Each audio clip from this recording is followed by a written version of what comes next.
For my next trick, I, the great Wolfengrim, will cause a dragon to appear on stage. Dragonomico! Hi. What are you doing here? I'm a dragon. I know you're a dragon. You're a real dragon. Where's the big plaster dragon I use in this trick? I think I might have eaten it. It looked like Wistonicus. It took me forever to make that. What's Wistonicus? It's something dragons eat. It's kind of like tofu. We also call it mock dragon. Okay, how do I send you back to wherever you came from? I don't know. Why are you asking me? I thought you were a magician. I am, but I don't. I'm getting such a headache from this right now. Look, how about if I just give you some bus fare or something? I don't think it works that way. How about if I sing to the audience? I do a medley from Cats and Evita. No, I'm a magician. What do I need with a dragon who sings Andrew Lloyd Webber songs? Actually, hold on, that might be a winner. Do you really sing them? Don't cry for me. No, not now. We're going to take a short intermission, and when we come back, I'll have a special treat for you. Meanwhile, listen to the show about stage magic and magic. And now he pulls a rabbit out of his pants every morning. Colin McEnroe. Thank you, although that doesn't sound good somehow. All right, so what are we talking about today? We're talking about a lot of things at once. You know, in the book World of Wonders, the Canadian novelist Robertson Davies invents a stage magician, Magnus Eisengrim, who I think does the cleanest job of bridging the murky gap we'll be talking about today. That gap between magic and magic. By that I mean the gap between an inexplicable spectacle created for us through artistry and the deeper, darker sense of an inexplicable world fueled by esoteric knowledge and by things that refuse to conform to our notion of the rational. In his novel, Davies cites, of all people, the historian Oswald Spengler and his Decline of the West. Spengler writes about the Magian view of the world, by which he means the Persian and Semitic cultures that predate the rise of modern civilization. And indeed, the word magic probably comes from the same place as those magi we see bearing gifts in Christmas pageants. Spengler said the Magian culture was defeated once and for all at the Battle of Actium. That's a whole other story. If Mark Antony had won, I don't know, maybe we'd all be Persian. I'm not quite sure, but wouldn't we be Egyptian? Anyway, but for Robertson Davies and his character Eisengrim, the battle continued to rage and is a contest between bloodless rationalism and the older mindset. And here's how one of the other characters in the book describes that older mindset. It was a sense of the unfathomable wonder of the invisible world that existed side by side with a hard recognition of the roughness and cruelty and day-to-day demands of the tangible world. It was a readiness to see demons, where nowadays we see neuroses, and to see the hand of a guardian angel, and what we are apt to shrug off ungratefully as a stroke of luck. It was religion, but a religion with 1,000 gods, none of them all-powerful, and most of them ambiguous in their attitudes towards men. When we watch a great magician, this is me now, when we watch a great magician, we're feasting on the same food that gets served in a Harry Potter novel, the notion of a double world, a universe of things we can't see. Now, some have gone a little bit further and said that the modern hierarchy, which puts science at the top, then religion, then magic, is just a social construction, that if somebody with a different pedigree had laid out all the modern laws of quantum behavior 50 years before Einstein, we would have called that magic. Anyway, that's one argument for why we love all kinds of magic so much, because we're reaching back to touch a set of lost sensibilities that we never really let go of. Today we're going to talk to a magician who actually does stage magic, but also does it to teach about sustainability, and in fact to sort of invoke certain kinds of scientific ideas, suggesting that magic and science are not always at war with one another. We're also going to talk to Lev Grossman. He's the book critic for Time magazine. You've heard him on our show many times. He's the author of several award-winning books, including The Magician, The Magician King, and coming up, The Magician's Land, the third book in the trilogy. We'll also talk to Lawrence Haas. He's a professor of humanities at Austin College, associate dean of Jeff McBride's Magic and Mystery School in Las Vegas, and publisher of Theory and Art of Magic Press. And then later in the show, we're going to talk to two neuroscientists who study what our brains do when we watch magic, when we watch stage magic. What actually is being done to fool our brains. So, yeah, a lot of intersection of science and magic. But we're going to begin with a conversation about why, in fact, magic fascinates us. And it does fascinate us in both of the ways that we're talking about right now. Obviously, led by Harry Potter and books like Lev's book and a whole range of other products. We've seen, products is the wrong word, but we've seen this incredible renaissance of magic in fantasy. But we've also seen a real interest in magic, sort of stage magic, whether it's through artists like Penn and Teller or a whole bunch of movies, The Prestige, The Illusionist, maybe some movies that magicians would like to forget, like The Incredible Burt Wonderstone. But there's sort of a reanimation of our interest in both of those things. And so, Lev, I'm going to start out with you. I'm going to stop babbling and start out with you. What happened? Describe this. I mean, you are part of this renaissance, and amusingly, your characters in your books, they're kind of like the Sopranos of magic, in the sense that the characters in the Sopranos are very aware of all the Scorsese films. Your characters are very aware, really, of this interest in magic, and they'll say, "Well, I wish we could go into that tapestry the way they do in Harry Potter books."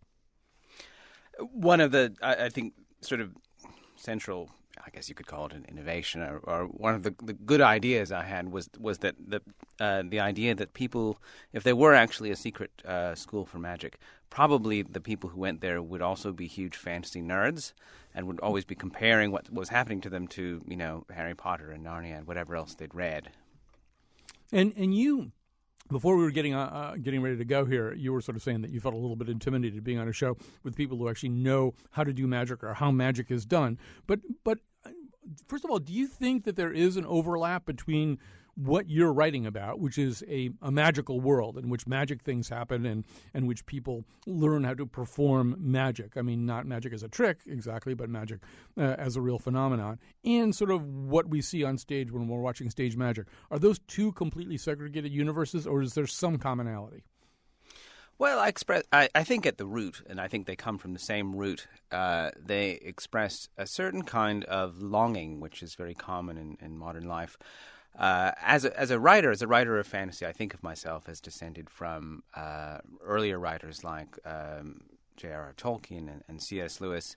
And when you look at them, these are guys who lived through all of the kind of cataclysms that gave birth to the modern era. They were both veterans of the Somme. They lived through industrialization, the birth of mass media, the electrification of cities, the replacement of horses by bicycles and cars.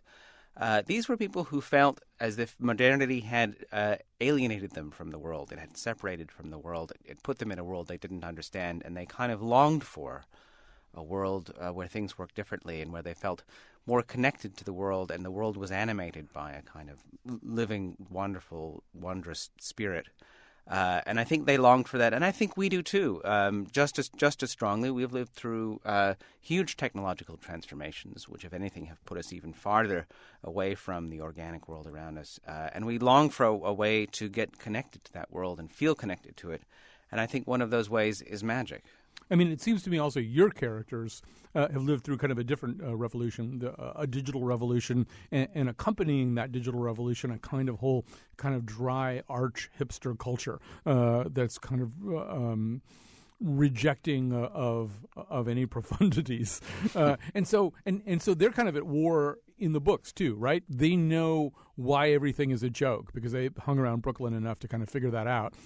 On the other hand, they have a real yearning for and are frequently confronted by the fact that not everything is a joke. There's something considerably more than Pabst Blue Ribbon beer and fixed gear bicycles in the Lower East Side. That's such an excellent point, and I think one of the things that drew me to fantasy, at least and the kind of magic, at least in books, is that the kind of magic that I loved was never funny. In order to cast a spell, in order to make something happen with your sort of mind and your feelings, you had to really mean it. You weren't kidding around. And there's something sort of wonderfully earnest about magic, where it's not a joke. It's a case where you're passionate about something, and you're truly feeling it, and those feelings somehow get out of you and change things in the world around you. And I think one of the things the characters in the magician's books do is they get in touch with that, with real feelings, powerful feelings that aren't ironized or otherwise, stripped of their meaning.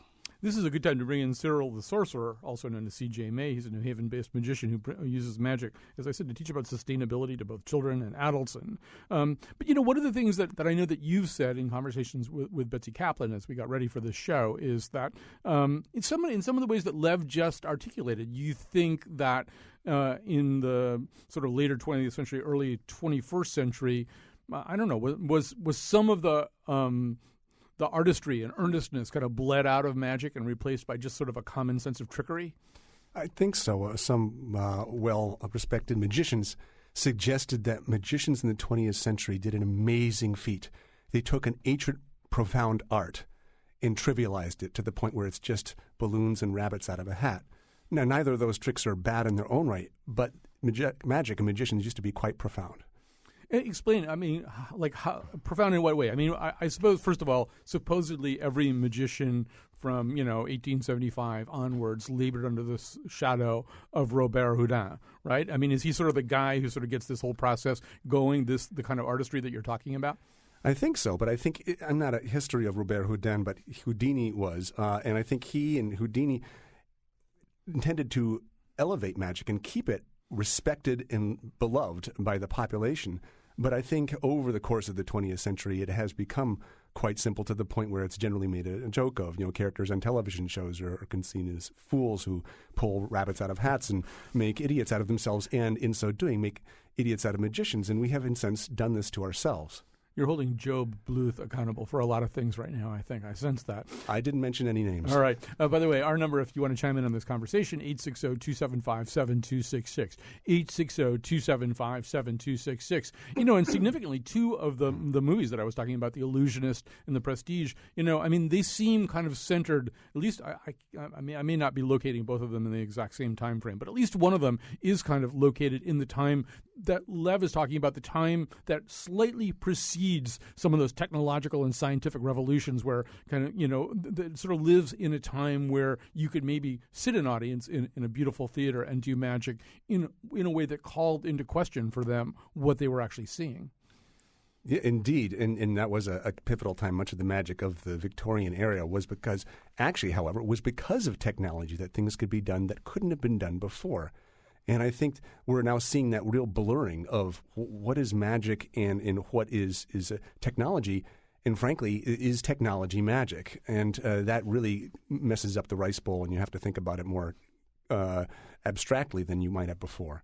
Lev, it seems as though one of the things we're saying is that whatever our relationship with magic is, and whether we're, living in 1888 and sitting in a Victorian theater or reading one of your books in 2014, that in some ways we're rebelling against something, right? We're pushing back against something that maybe the really great magicians of the early 20th century, maybe we're pushing back a little bit against technology. The writers that you talked about, Tolkien and C.S. Lewis, kind of coming on and sort of insisting on a world of mystery at a time when mysteries were wanting to be solved. I mean, I guess magic, no matter how we're dealing with it, is kind of a counter-revolutionary movement.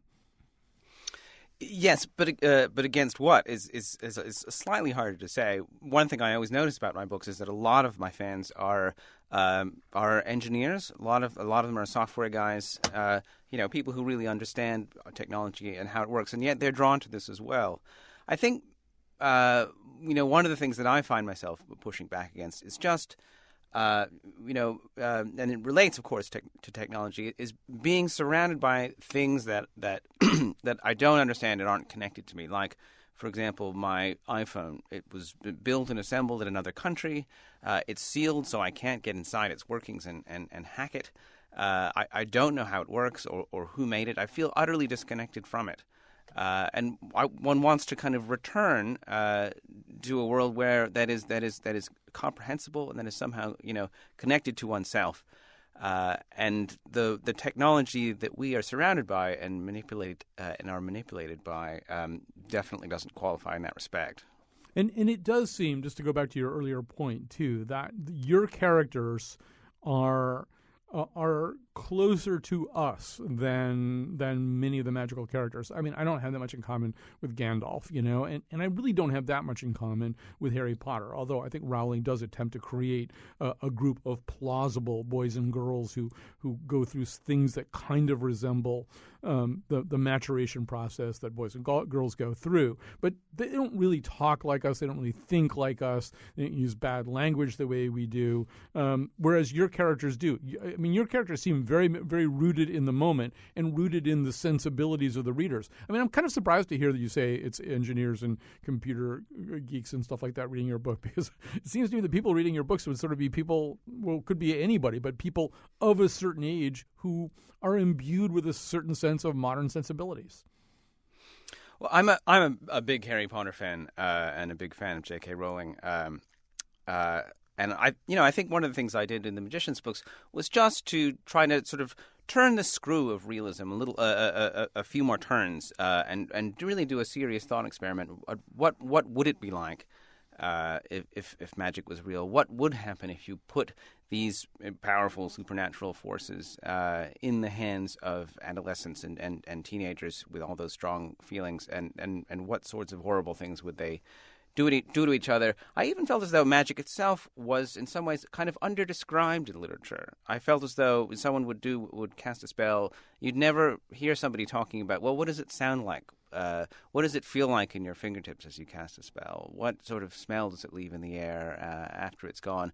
I felt I just wanted to push harder on the question of what would it really be like? What would it feel like? What would magic be like if Hemingway described it, or Fitzgerald, or Virginia Woolf? I just wanted to push harder. All right, we've got some interesting calls coming in here. Dan from Waterbury, we'll get to you in a second, but I want to bring on board Lawrence Haas. He's a professor of humanities at Austin College, associate dean of Jeff McBride's Magic and Mystery School in Las Vegas. First of all, maybe we should begin by just asking you, what's a nice professor like you doing in a place like this? What have your disciplines or your professorial inclinations got to do with the conversation we're having right now? Well, thank you. First of all, it's a delight to be part of this conversation. My PhD is in philosophy, and the two areas of philosophy that I specialized in as a scholar were the study of experience and aesthetics. And I became fascinated in the aesthetic experience that magicians were creating on the stage. And now here, about 20 years later, my primary work is as a performing magician, and I travel creating magical experiences for people in all kinds of settings. So it seems as though one of the common things that we're talking about right now is the notion of art. So it's art. It's an artistic experience when we watch a movie or read a book like one of Lev's books, in which they get us to believe or to enter at least the sensibilities of this magical world. But another kind of art is the art that you and Cyril are doing on stage, right? The creating of an artistic environment where we can have a different set of experiences and a different set of reactions. So talk to me about how you see magic as art. Well, that's wonderful. That's the whole way I approach magic as an artist. And what that means for me specifically is that it is a form of performance, and performance is a form of theater. So magicians are performing artists who are creating a very special kind of theater. And in my view, in my teaching of this, we are creating the theater of the impossible. We're creating a theatrical experience in which impossible things are brought to manifest in that space. And so, for me, the art of magic, is the magical artists, are creating very intensive, very intentional experiences where the audience goes, no way. That's impossible. There's no way that could have happened. But I feel like there's sort of a cultural prejudice against what you're saying. I mean, I subscribe to what you're saying, but I feel like there's a cultural prejudice against it, and I think that cultural prejudice is ages and ages and ages old. I mean, some of the reading I was doing for the show suggested you go back to Plato and find basically the same thing, that everything that's not canonical winds up being described as magic. So if it's not scientifically canonical, it's magic. If it's not religiously canonical, it's magic. If it's not artistically canonical, it's magic. I mean, magic, I do think, is often the object of a certain kind of prejudice, that this is all the stuff that we really don't embrace, either as art or as science or as religion. I mean, is that a fair thing to say, that that's something that you guys are warring against all the time? I'll let you start, Lawrence, but I want to hear Cyril on this too. Well, absolutely. For me, it's just a process of education. I think the reason that magic has gotten made the opposite of philosophy and the opposite of religion and the opposite of science is because people have failed to understand its nature as a theatrical art. Now, some magicians have contributed to that confusion, but many people just have not thought deeply enough, I think, about this particular kind of theater art. And I think once you understand the work that magicians do as a theatrical art form, suddenly it becomes much less alien and threatening, and it becomes the kind of thing that you might like to go enjoy on a Saturday night, just like you go to a movie. Cyril the Sorcerer, also known as C.J. May, I want you to react to that too. I mean, I sense a prejudice, at least in some quarters, against magic, that somehow or other it isn't accorded the same status as a whole bunch of other things. Well, I think if you're speaking about magic as a performance art as opposed to magic as something that one of Lev's characters may do or Harry Potter may do, I think you're right. I think that magicians are often disregarded, and I think that's too bad. Whereas I think you're right. In general, we talk about not performance. Oh, that's just a magic trick today. But in an ancient past, if you had something that you didn't understand, well, that was magic, and that was different. Notice the tone of my voice. It's quite different. And so I think one of the things that I've really enjoyed studying with Larry Haas, our other guest, is that he has a mission amongst many missions, and that's to help people value magic more differently than they used to, and to really show how powerful magic can be, and to elevate it back to a place where it's respected, because the magicians are not just performing tricks, they are performing magic, and there's a real difference to performing a trick than performing magic. You know, Lev, he made a distinction between you and him, but I'm not sure that you would necessarily agree that that distinction exists, at least at the level of prejudice, right? Isn't there also, notwithstanding the incredible rise in popularity of the kind of literature that you're working in and the other authors that we've been talking about here, there is inevitably a ghettoization of that kind of writing, right? Yeah, there is actually. Fantasy does, in the great hierarchy of literary genres, with literary fiction at the top.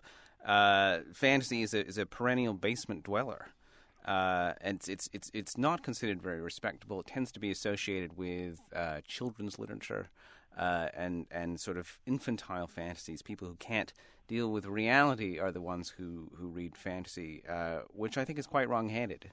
You know, I'll just sort of chime in. I mean, the more that I read about this, the more I constructed my own probably unsupportable off-the-cuff theory that this is really a chronic condition, that everything that we're talking about really does go back to a few centuries BC, and that, you know, as everything canonical developed, as a religious canon developed, as a scientific canon developed, magic actually, and you can sort of see it. I read some really interesting etymological studies of the word magic. Magic sort of became this way of parking a whole bunch of other stuff that didn't fit, whether it was Gnosticism or alchemy or just everything that didn't fit got parked in that category. And it was usually used as kind of a deviant word. Oh yeah, that's magic. We don't take that as seriously as we take everything else. And I think it persists to today. But as I said in the introduction, what's odd about that is so many things that are real today, from your cell phone, Lev, that you don't know what's going on inside there and how it works, and you can't open it, and you're not really allowed to fathom it, to certainly quantum theory. I mean, a lot of it is all stuff that wouldn't have fit at all into canonical theory early on. All right, I'm going to stop soapboxing here and go over to we got a call from Dan in Waterbury. Hi, Dan. Hello, how you doing today? Just fine. I'm actually, my name is Daniel Greenwolf, and CJ is a friend of mine, and I heard that he was coming in today, and I thought that was awesome.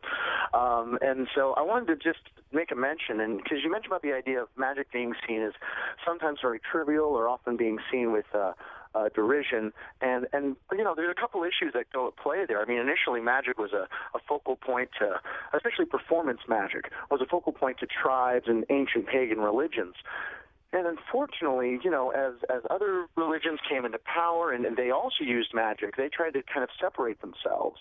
You know, it's just through the use of language. You know, they perform magic. We perform miracles. You know, they would do something like that. And so you already get this kind of leery look at magic from very early on, from hundreds of years ago and before the Inquisition, and then, of course, during the Inquisition. You know, people who were seen as performing magic tricks or these magical things were said to be the work of the devil. And it would just kind of go on. And although magic has gotten, obviously, you know, with the discovery of witchcraft by Reginald Scott, which is really the first published magic book of note, you know, back in the 1700s, you've got this thing where people are very much so, you know, they invite magic in and they love magic, but they're very leery of it, because it does say at the base of it, I know something you don't, and people aren't always very trusting of that. It's a great point, and it might be a great stopping point here, so we can take a little break here. Thanks for your call, Dan. We're going to come back. We're going to talk a little bit more about the clash and occasional intersection of magic and rational thought, I guess, is a good way to put it. We'll take a break. We'll come back. Now you see him, now you can't.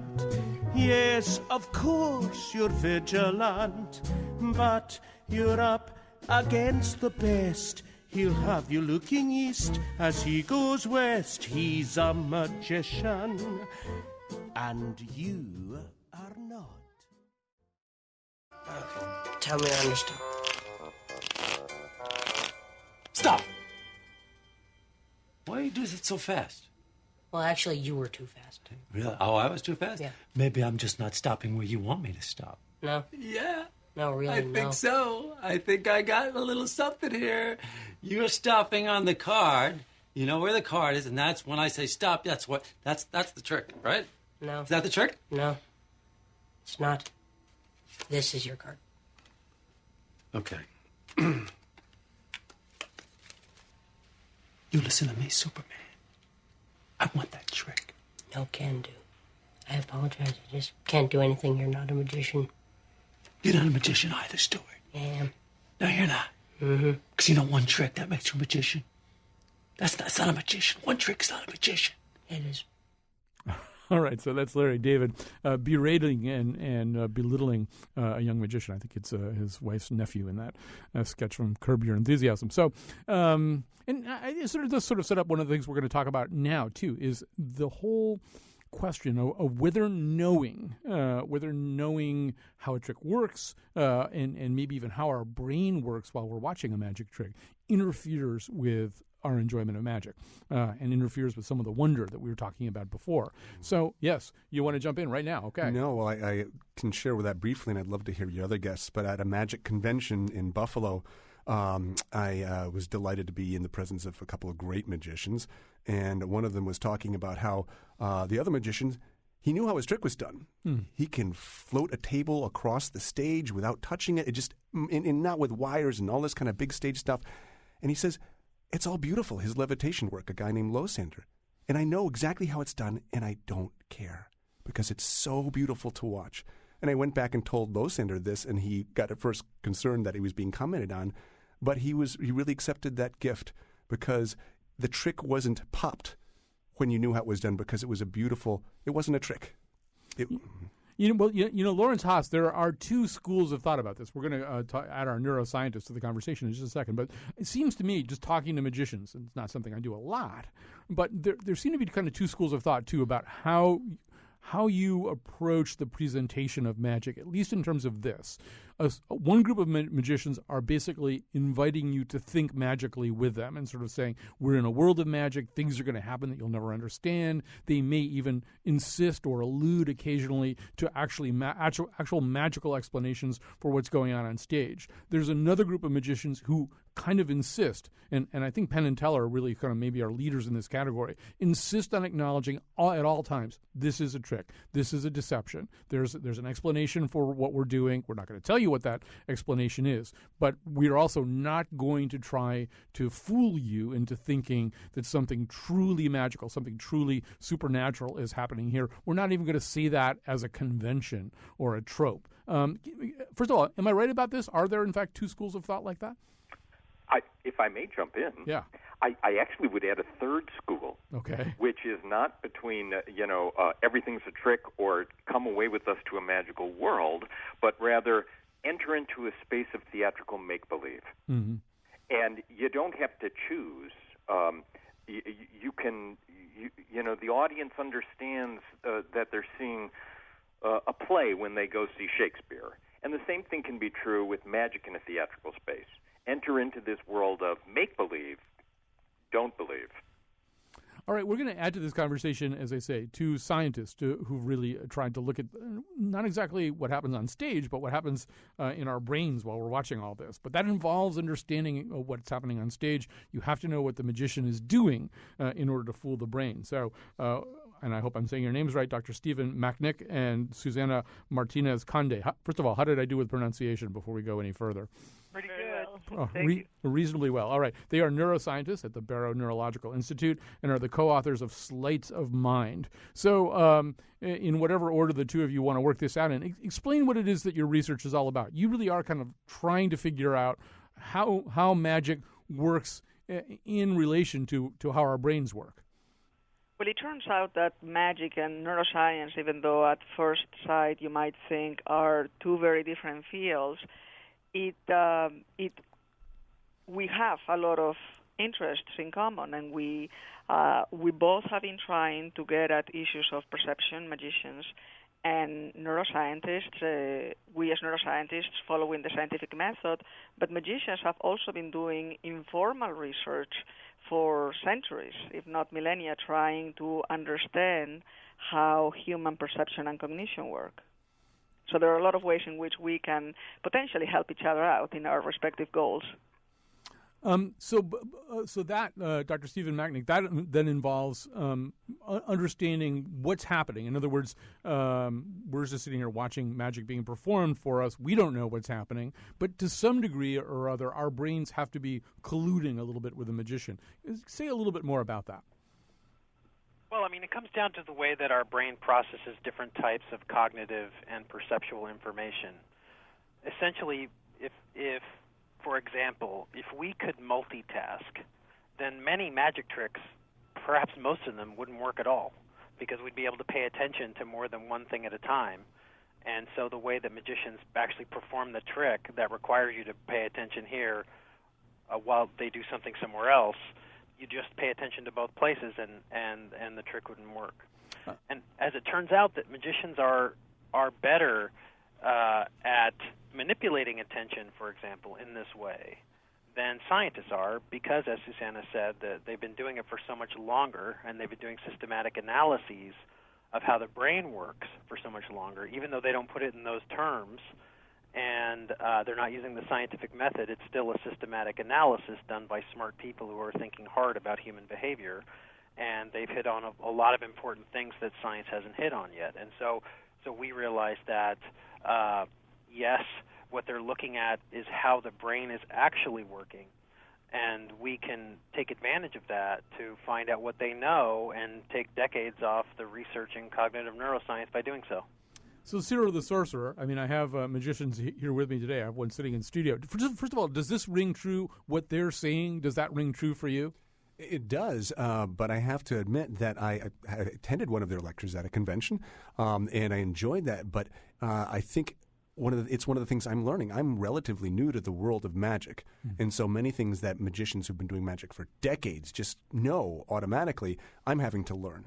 And it's helpful to learn from folks like Larry, who is a performer and a philosopher, as well as neuroscientists who think about it and say, yes, technically, scientifically, that'll work. My father was an engineer, so I'm having to actually step sideways into the world of performance because I used to live in the world of science. Well, let me ask you this in a different way. Okay, so before the show started, Wolfie was in here taking your picture, and you were just amusing us with a trick that involved an apparent levitation of a kind of squashed plastic bottle. I'm not asking you to tell me how you did that trick, but it did look like the thing was levitating. Now, from your point of view, is that just sort of, are you doing everything to make that happen? Or in the way that Dr. Stephen Macknick was just sort of saying, because my brain could only sort of look at this thing a certain way, and I couldn't really sort of multitask and kind of see everything that was going on, was my brain helping you in some way? Do you think at all about sort of how the observer basically helps you out?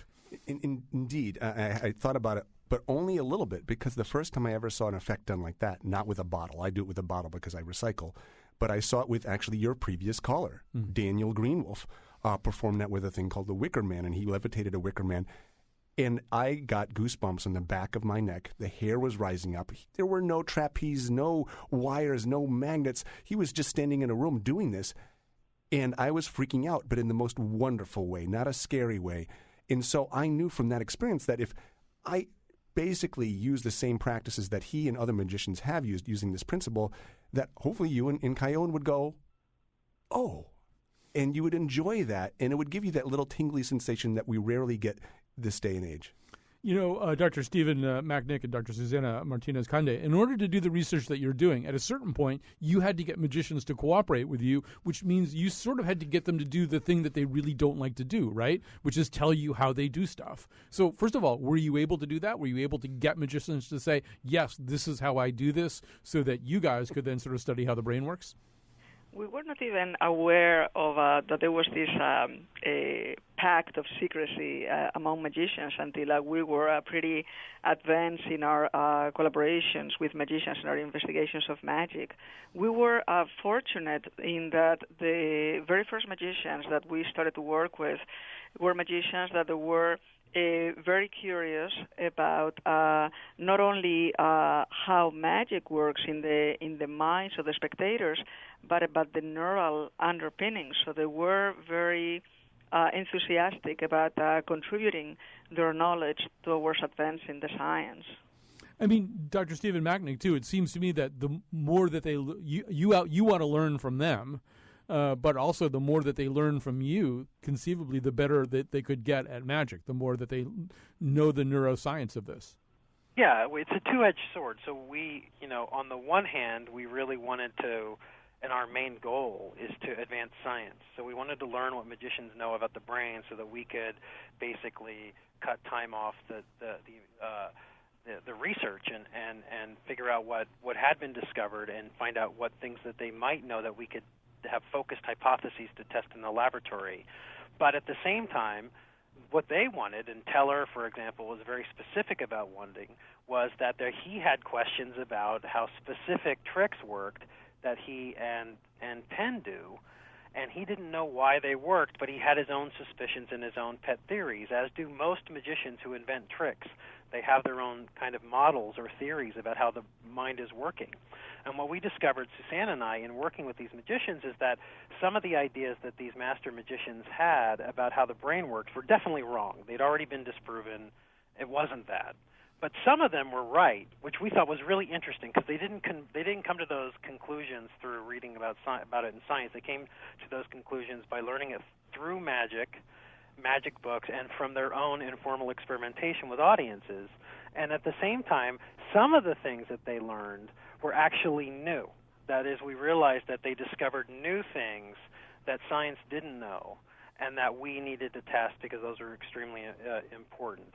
And in the process of doing this, Teller, for example, asked us to do specific experiments on specific effects that they studied to try and use scientific method to determine what the underlying cause was. And so we actually did that, and we published a paper. And so, I mean, I think for a lot of us, and this probably reveals a way in which I've ghettoized magic, my assumption is that all magicians ever really are thinking about is getting you to pay attention to one thing instead of another. And really what you're suggesting to me is this is a much more granulated, much more sophisticated, nuanced set of ideas that they're having about human cognition. Yes, I think that misdirection isn't necessarily about attending to space, attending to one part of space and directing your attention away from another part of space. You can have internal dialogues. There are memory effects. There are effects that reverse causal order between cause and effect of A and B. So it's not all about attention, and it's not all even about spatially positioning attention in your visual field in a certain place. There's also other sensory systems involved. There's attending to specific features of the world and specific objects rather than specific points in space. So it is much more complex, and certainly the master magicians that we worked with, including Larry Haas, are well aware of this. All right. So, Lev Grossman, you're sitting there. Of course, you write fantasy about magicians. You're also a book critic. You may be wanting eagerly to read Sleights of Mind, which is their book about all this stuff. But there must be another part of you that's a little concerned about it's kind of bleeding the mystery out of everything. In other words, I mean, the more that science understands all this stuff and can compartmentalize it and assign numerical values to it, the less that world that you're so attracted to exists. Correct? Well, I suppose that's true. I have the luxury of operating in a fictional world where science does exactly what I tell it to. There's certainly, when you're writing about magic, when you're creating fictional magic, you are performing a kind of burlesque act. You show the reader a certain amount. I think lately, writers tend to show them more and more. Magic has been somewhat domesticated to the point where it's something that it's a craft that can be taught to children in the classroom. You didn't see Gandalf going to magic school. He just did what he did. But now you have Harry Potter who goes to school. He learns it there. But you don't show that last increment. You don't explain absolutely everything. Suddenly magic becomes denatured into science if you do that. You leave just one little dark sector, which allows everything to feel mysterious and magical. Oh, in that kind of duality, I would just say we're going to have to wrap up this segment here, and I want to thank everybody else. And we're going to continue with our conversation, bring everybody back. But within the world that you write about, Lev, it's kind of interesting the way that dualism also exists inside there, to the extent anyway that everybody in your books, all the main characters in your books, have gone to this school called Breakbills, where they learn, once again, canonical magic. They're learning how to make actual, similar to Hogwarts, except that one character, Julia, didn't go. She didn't get in, and she learned magic on her own. And there's this sense in the books that Julia knows things, that just in the same way that in our world, magic represents a whole bunch of stuff that lies outside the canon, whether it's alchemy or, something like that. Within the world of your books, the person who didn't go to the school, who didn't learn the structured knowledge, somehow or other knows a whole bunch of stuff that's intensely useful and very profound that the canonical magicians don't know. I think one reason magic will always be with us is that it is by definition that thing that we do not know. However far we push back the boundaries, we know all about physics, we push it down to the level of the atom, we push it out to the edge of the universe, whatever it is that sits just beyond that edge of what we can know, that is magic, and it'll never go away. All right, we're going to go grab a quick break here. We'll be back after this. Everyone amazed, the audience erupts, he's cheered and he is praised. The magician's bending, another show is ending. The crowds, they gasp in awe, the magician's such a draw. He's got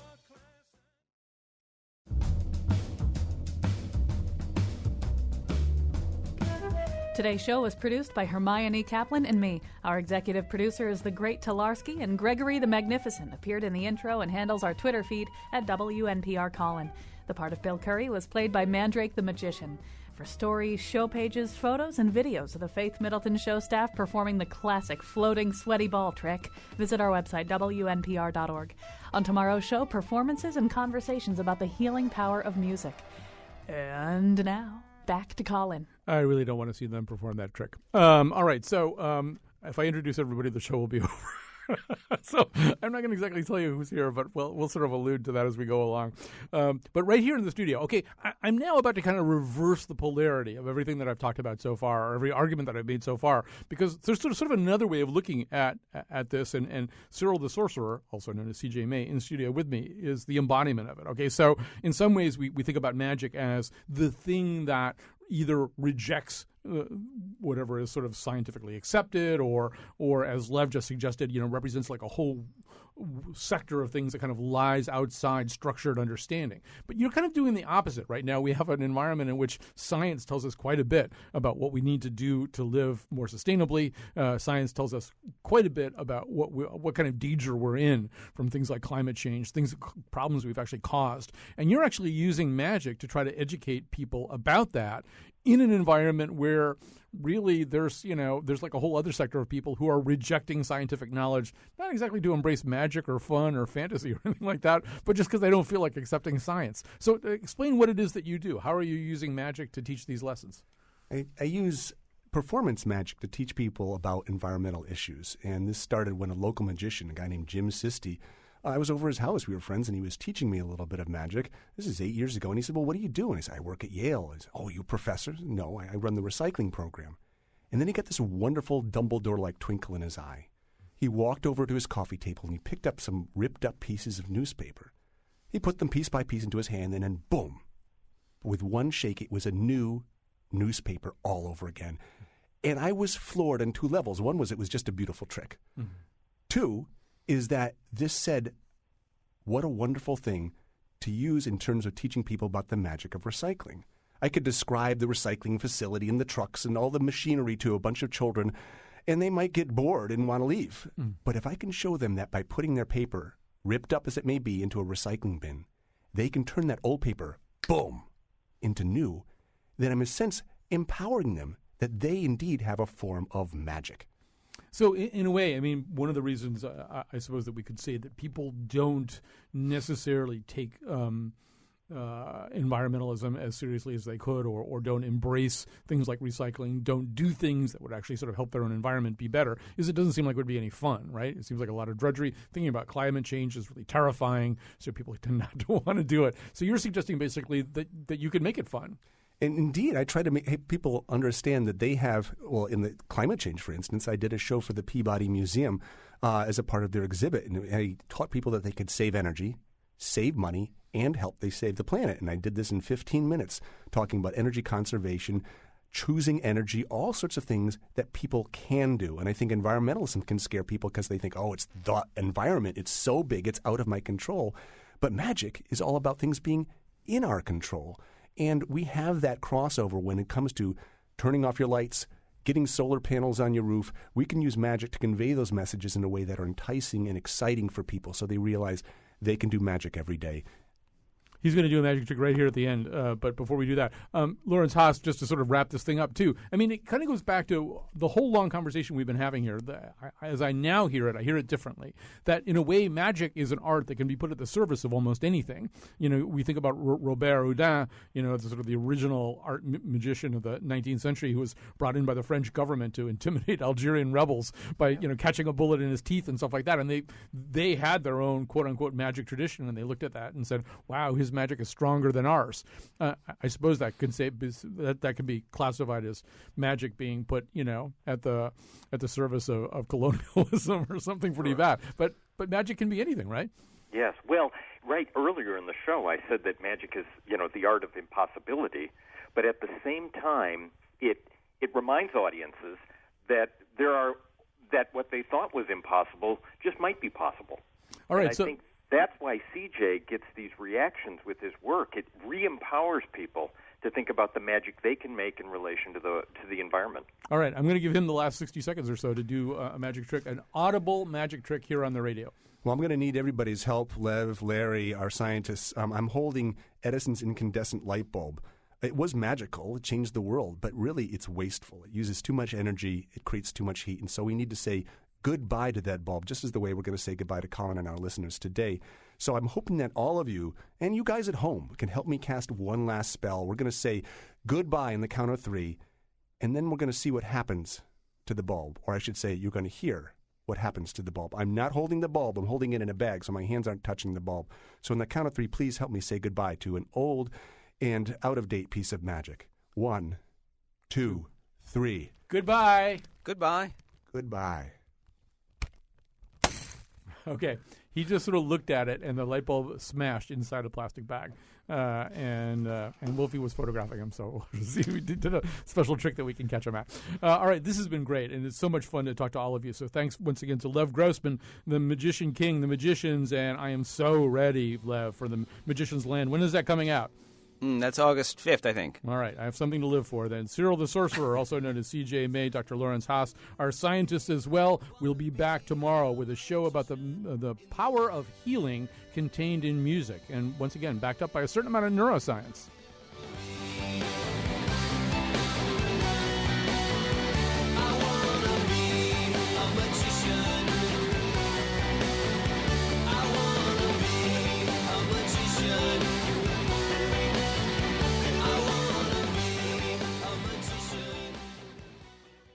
I, the great Wolfengrim, will now attempt the most difficult illusion of my career. This show will end in 3, 2, 1. Did it work? I don't think it worked.